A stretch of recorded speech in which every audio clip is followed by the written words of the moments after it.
Hello दोस्तों, हमारी channel RD fact में आपका स्वागत है। अगर आप हमारी चैनल पर नए हो तो लाइक, सब्सक्राइब और अपने दोस्तों को शेयर जरूर कर दीजिएगा। आज मैं आपको सालंगपुर हनुमान जी के बारे में कुछ जानकारी देने वाला हूँ। तो फिर चलिए वीडियो को शुरू करते हैं। गुजरात में भावनगर के सालंगपुर में विराजने वाले कष्टभंजन हनुमान यहाँ महाराजा धीराज के नाम से राज करते हैं।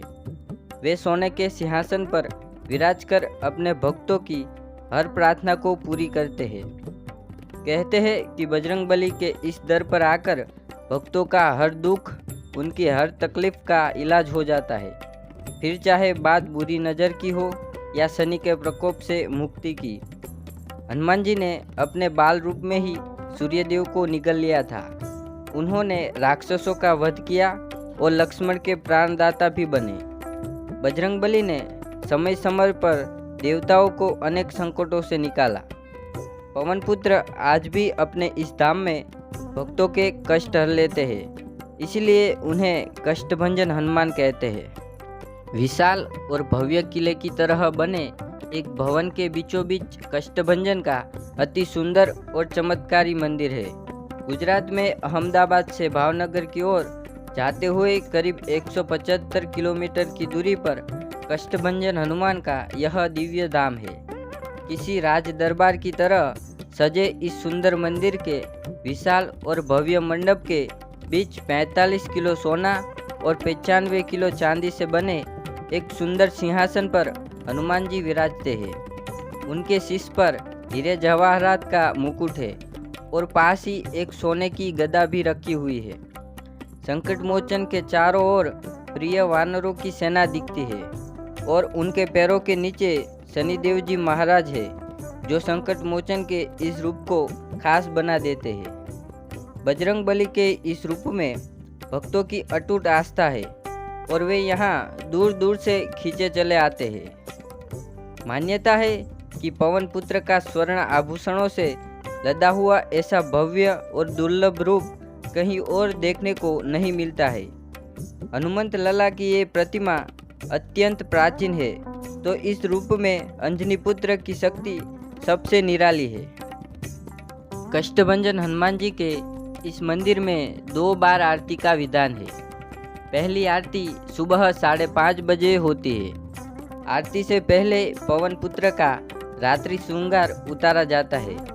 फिर नए वस्त्र पहनाकर स्वर्ण आभूषणों से उनका भव्य श्रृंगार किया जाता है और इसके बाद वेद मंत्रों और हनुमान चालीसा के पाठ के बीच संपन्न होती है हनुमान लला की यह आरती।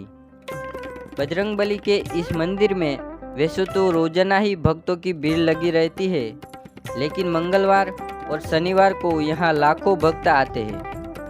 कुछ भक्त तो मात्र शनि प्रकोपों से मुक्ति के लिए यहाँ आते हैं, क्योंकि वो जानते हैं कि वो तो शनिदेव से डरते हैं, लेकिन शनिदेव अगर किसी से डरते हैं तो वह है स्वयं संकट मोचन हनुमान। बजरंगबली के इस धाम को उनके अन्य मंदिरों से अलग विशेष स्थान दिलाती है उनके पैरों में विराजमान शनि की मूर्ति, क्योंकि यहाँ शनि बजरंगबली के चरणों में स्त्री रूप में दर्शन देते हैं। तभी तो जो भक्त शनि प्रकोपों से परेशान होते हैं वे यहाँ आकर नारियल चढ़ाकर समस्त चिंताओं से मुक्ति पा जाते हैं। आप जानना चाहते होंगे कि आखिर शनिदेव को क्यों लेना पड़ा स्त्री रूप और वे क्यों है बजरंगबली के चरणों में। कहते हैं करीब 200 साल पहले भगवान स्वामीनारायण इस स्थान पर सत्संग कर रहे थे। स्वामी बजरंगबली के भक्ति में इतने लीन हो गए कि उन्हें हनुमान जी के उस दिव्य रूप के दर्शन हुए जो इस मंदिर के निर्माण की वजह बना। बाद में स्वामी नारायण के भक्त गोपालानंद स्वामी ने यहाँ इस सुंदर प्रतिमा की स्थापना की। कहा जाता है कि एक समय था जब शनिदेव का पूरे राज्य पर आतंक था। लोग शनिदेव के अत्याचार से त्रस्त थे। आखिरकार भक्तों ने अपनी फरियाद बजरंगबली के दरबार में लगाई। भक्तों की बातें सुनकर हनुमान जी ने शनिदेव को मारने के लिए उनके पीछे पड़ गए। अब शनिदेव के पास जान बचाने का आखिरी विकल्प बाकी था, तो उन्होंने स्त्री रूप धारण कर लिया, क्योंकि उन्हें पता था कि हनुमान जी बाल ब्रह्मचारी है और वो किसी स्त्री पर हाथ नहीं उठाएंगे। और ऐसा ही हुआ। पवन पुत्र हनुमान जी ने शनिदेव को मारने से इनकार कर दिया, लेकिन भगवान राम ने उन्हें आदेश दिया। फिर हनुमान जी ने स्त्री स्वरूप शनिदेव को अपने पैरों तले कुचल दिया और भक्तों को शनिदेव के अत्याचार से मुक्त किया। मान्यता है बजरंगबली के इसी रूप ने शनि के प्रकोपों से मुक्त किया, इसीलिए यहाँ की गई पूजा से शनि के समस्त प्रकोपों तत्काल दूर हो जाते हैं।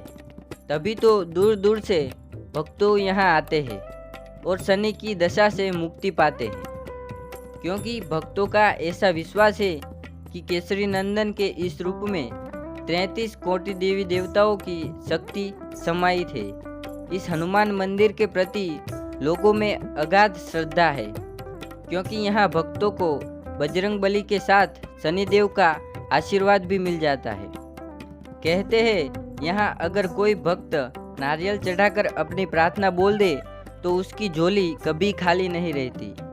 शनि दशा से मुक्त तो मिलती है, साथ ही संकट मोचन का रक्षा कवच मिल जाता है।